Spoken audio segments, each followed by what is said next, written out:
தமிழ் நண்பர்கள் அனைவருக்கும் வணக்கம். அக்னிச்சிறகு சேனல் சார்பாக இந்த வீடியோவுக்கு உங்களை அன்புடன் வரவேற்பது நான் உங்கள் கௌசி. கௌதம் மதுமிதா சீரியலுடைய நாளைய எபிசோடுக்கான ரிவ்யூ என்ன அப்படின்றத பார்க்கலாம். அதுக்கு முன்னாடி இது வரைக்கும் நம்ம சேனலை நீங்கள் சப்ஸ்கிரைப் பண்ணலைன்னா பண்ணிக்கிறங்க. கூடவே இருக்க பெல் ஐக்கானையும் கிளிக் பண்ணி அதில் ஆல் அப்படின்ற ஆப்ஷனையும் கிளிக் பண்ணிக்கிறங்க. அப்போ தான் நான் போடக்கூடிய வீடியோ உங்களுக்கு உடனுக்குடன் நோட்டிஃபிகேஷனாக வரும். சரி வாங்க எபிசோடில் என்ன நடந்தது அப்படின்றத டீட்டெயிலாக பார்க்கலாம். எபிசோடை பொறுத்த வரைக்கும் மாயா கல்யாணத்துக்கு முன்னாடியே கன்சீவான விஷயம் ஜீவாவுக்கு தெரிய வந்துடுச்சு. ஸோ இதை கேட்டதுமே இவர் செம்ம ஷாக் ஆகிறாரு. இதை பார்க்கும்போது மாயாவுடைய வயிற்றில் வளர்ந்த குழந்தைக்கு இவர் அப்பா இல்லையோ அப்படின்ற மாதிரி தான் இன்றைக்கி எபிசோடில் தோணுச்சு. சரி வாங்க என்ன நடந்தது அப்படின்றத டீட்டெயிலாக பார்க்கலாம்.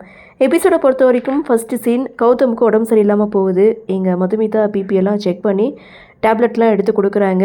அப்போது சகுந்தலா கௌதம் கிட்டே பேச வராங்க. ஆனால் மதுமிதா தடுக்கிறாங்க. உங்ககிட்டயே நான் பேசினேன், கௌதம் கிட்ட தானே நான் பேசிகிட்டு இருக்கேன் அப்படின்னு சொல்ல அவருக்கு உடம்பு சரியில்லை. அவரே மனசு நொந்து போயிருக்காரு. அவர்கிட்ட நீங்கள் என்ன பேச போகிறீங்க, மற்றதெல்லாம் நாளைக்கு பேசிக்கிறலாம் போங்க, மாயா வந்ததுனால தான் நீங்கள் பின்னாடியே வந்தீங்க, ஸோ நீங்கள் இங்கேருந்து கிளம்புங்க அப்படின்னு சொல்லிட்டு இங்கே மதுமிதா ஒரு பக்கம் பேச மதுமிதாவுக்கு சப்போர்ட்டாக பாட்டியும் சொல்கிறாங்க. ஸோ அவனே மனசு நொந்து போயிருக்கான், என் பேரனுக்கு உடம்பு சரியில்லாமல் இருக்குது, நீங்கள் யாரும் அவனை தொந்தரவு பண்ண வேணாம், மற்றது எல்லாத்தையும் காலையில் பேசிக்கிறலாம், பிரச்சனையை பெருசுபடுத்தாமல் ஆற போடுங்க அப்படின்னு சொல்லி சகுந்தலாவையும் அபிஷேக்கையும் அங்கேருந்து போக சொல்கிறாங்க. இவங்களும் பயங்கர கோவத்தோடு அங்கேருந்து போகிறாங்க. இதுக்கப்புறம் மதுமிதா கௌதமை ரொம்ப கேர் எடுத்து பார்த்துக்கிறாங்க. ஸோ மடியில் படுக்க வச்சு கூலாக இருங்க, டென்ஷன் ஆகாதீங்க அப்படின்னு சொல்லி ஃபஸ்ட்டு சீனை முடிக்கிறாங்க.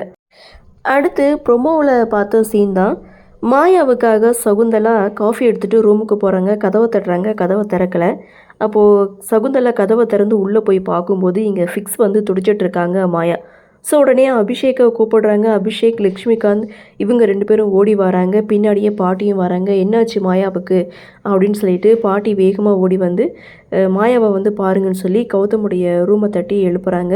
ஸோ கௌதம் மதுமிதா 2 பேரும் வெளியில் வந்துட்டு என்னாச்சு மாயாவுக்கு அப்படின்னு சொல்லி ரொம்ப பதட்டத்தோட மாயாவுடைய ரூமுக்கு போய் பார்த்தீங்கன்னா மாயா இங்கே துடிச்சிட்டு இருக்காங்க. அதை பார்த்த கௌதம், மதுமிதா நீங்கள் ஹாஸ்பிட்டலுக்கு கால் பண்ணுங்கள், அபிஷேக் நீ வண்டி எடு அப்படின்னு சொல்லி கௌதம் மாயாவை தூக்கிக்கிட்டு அங்கேருந்து போகிறாங்க. அப்படியே சீனை கட் பண்ணால் ஹாஸ்பிட்டலில் மாயாவை அட்மிட் பண்ணியிருக்காங்க. மாயா கொஞ்சம் கிரிட்டிக்கலான ஒரு சுச்சுவேஷனில் தான் இருக்காங்க. இருந்தாலும் ஹாஸ்பிட்டலில் அட்மிட் பண்ணதுனால கொஞ்சம் பரவாயில்ல அப்படின்ற மாதிரி டாக்டரும் பார்க்குறாங்க. மாயாவுடைய ரிப்போர்ட்டை செக் பண்ணுறாங்க. அப்போ தான் இவங்க டிஎன்சி பண்ண விஷயத்தை பற்றி டாக்டருக்கு தெரிய வருது. இவங்களுடைய உடல் கண்டிஷன் ரொம்ப கிரிட்டிக்கலாக இருக்குது. அப்படி இருக்கும்போது இந்த மாதிரியான சூழ்நிலையில் இவங்க எப்படி இந்த குழந்தைய அபார்ட் பண்ணாங்க அப்படின்ட்டும், இவங்க 4 மாத குழந்தைய வந்து அபார்ட் பண்ணியிருக்காங்க, இது பெரிய பிரச்சனை அப்படின்ற மாதிரியும் டாக்டர் வந்து இங்கே ரிப்போர்ட்டை பார்த்துட்டு பேசிகிட்டு இருக்காங்க. ஸோ இங்கே இந்த பக்கம் பார்த்திங்கன்னா மதுமிதா ஜீவாவுக்கு கால் பண்ணி மாயாவுக்கு உடம்பு சரியில்லை அப்படின்னு சொல்லும்போது அவளுக்கு என்ன ஆனால் எனக்கு என்ன அப்படின்ட்டு ஜீவா ஒரு பக்கம் பேசினாலும் இது வேறு மாதிரி ரொம்ப சீரியஸான கண்டிஷனில் இருக்கா, நீ உடனே ஹாஸ்பிட்டலுக்கு கிளம்பிவா அப்படின்னு சொல்லிட்டு ஜீவாவுக்கு கால் பண்ணுறாங்க. அந்த ஃபோனை வாங்கி ரேணுகாவும் பேசுகிறாங்க. ஸோ அடுத்த செகண்ட் ஜீவாவும் ஜீவாவுடைய அப்பா அம்மாவும் ஹாஸ்பிட்டலுக்கு வந்து சேர்றாங்க. அப்போது இங்கே மாயாவுடைய ஹஸ்பண்ட் யார் அப்படின்னு சொல்லி ஜீவாவை கூப்பிட்றாங்க.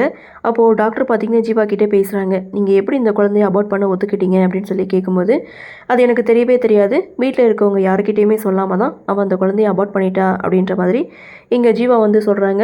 ஸோ இதனால் அவருடைய உயிருக்கே ஆபத்தாக இருக்கும், பரவாயில்ல நாங்கள் வந்து காப்பாற்றிட்டோம் அப்படின்னு சொல்லிட்டு இன்னொரு முக்கியமான விஷயத்தையும் ஜீவா கிட்டே வந்து சொல்லியிருக்காங்க.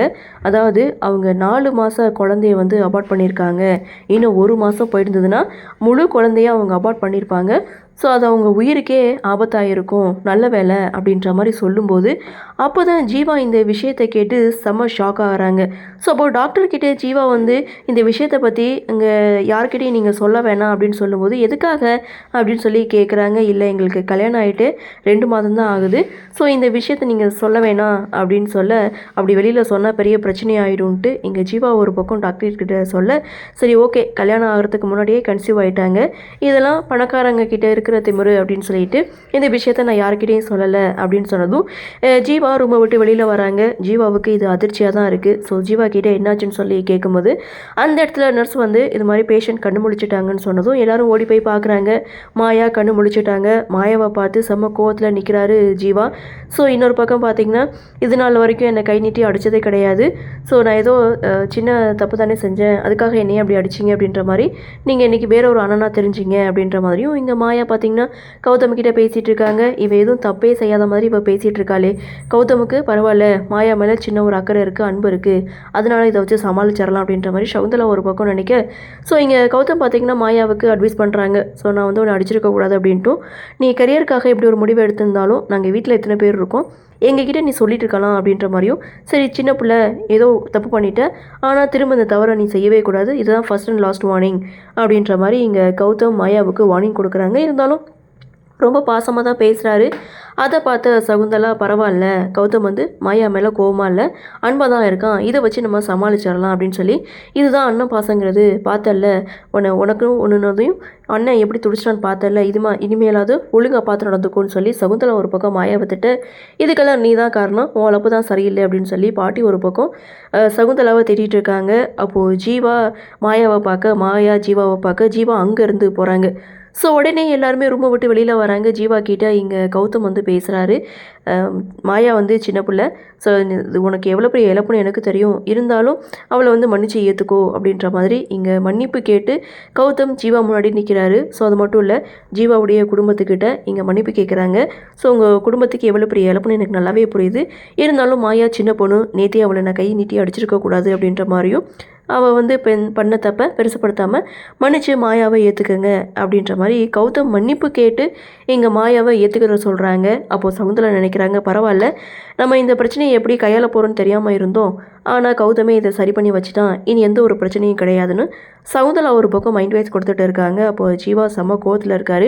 அப்போது கௌதம் வந்து சொல்கிறாங்க, மாயா ஏதோ சின்ன பொண்ணு தெரியாமல் பண்ணிட்டான், ஸோ இனிமேல் இது மாதிரி தவறெல்லாம் பண்ணிக்க மாட்டான் அப்படின்ற மாதிரியும், எத்தனை முறை மன்னிப்பு கேட்டாலும் அதுக்கு ஈடாகாது, இருந்தாலும் நீ மாயாவை ஏற்றுக்கோ அப்படின்ட்டும், நீ மாயாவை பார்த்ததும் பேசாமல் வந்துட்ட, போய் மாயா கிட்டே பேசு அப்படின்ற மாதிரியும் கௌதம் ஜீவா கிட்டே சொல்லி எபிசோடை முடிச்சிருக்காங்க. ஜீவா என்ன முடிவெடுப்பார் அப்படின்ற ஒரு எதிர்பார்ப்பு, அதாவது தப்பு பண்ணவங்க எந்த ஒரு கில்ட்டி ஃபீலிங் இல்லாமல், ஸோ அவங்க செய்ததான் சரி அப்படின்ற மாதிரியும் இங்கே பேசிகிட்டு இருக்காங்க. ஆனால் எந்த ஒரு தப்பும் செய்யாமல் எங்கள் ஜீவா மட்டும் தண்டனையை அனுப்பிச்சிட்ருக்காரு. ஸோ அடுத்து தன்னுடைய அக்காவுடைய வாழ்க்கைக்காக எங்கள் மாயாவை ஏற்றுப்பாங்களா அப்படின்ற ஒரு எதிர்பார்ப்போடு தான் இந்த எபிசோடை முடிச்சிருக்காங்க. கண்டிப்பாக அப்படி தான் செய்ய போகிறாங்க. ஸோ இருந்தாலும் ஜீவாவுக்கு தெரியும். பார்க்கலாம் அடுத்தடுத்து என்ன மாதிரியான சுவாரஸ்யத்தோடு கதைக்கள நகர்வாக கொண்டு வராங்க அப்படின்றத நாமளும் பொறுத்திருந்து பார்க்கலாம். இன்றைய பகுதி பற்றினா உங்களுடைய கருத்தை வழக்கம் போல் கமெண்ட் செக்ஷனில் பதிவு பண்ணுங்கள். இந்த வீடியோ உங்களுக்கு பிடிச்சிருந்தால் லைக் பண்ணுங்கள், ஷேர் பண்ணுங்கள், மறக்காமல் நம்ம சேனலை சப்ஸ்கிரைப் பண்ணிக்கிறீங்கன்னு சொல்லி இந்த வீடியோவிலிருந்து விடைபெறுகிறேன். நன்றி, வணக்கம்.